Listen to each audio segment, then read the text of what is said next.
Comparatives and superlatives, big, happy, and bright. Hi everyone! Today we're learning about comparatives and superlatives. These are fancy words for comparing things. Let's make it fun with some examples.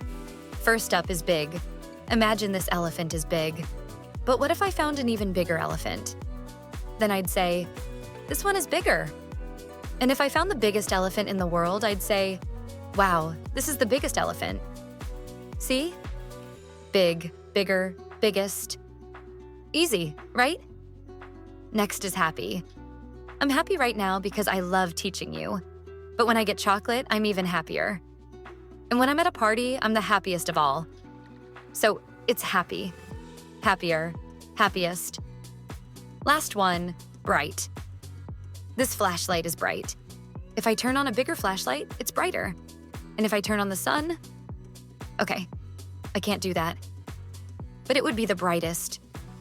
So remember, comparatives end with to compare two things, and superlatives end with est to show the most. Now, go find something in your room that's bigger or happier. Let's compare.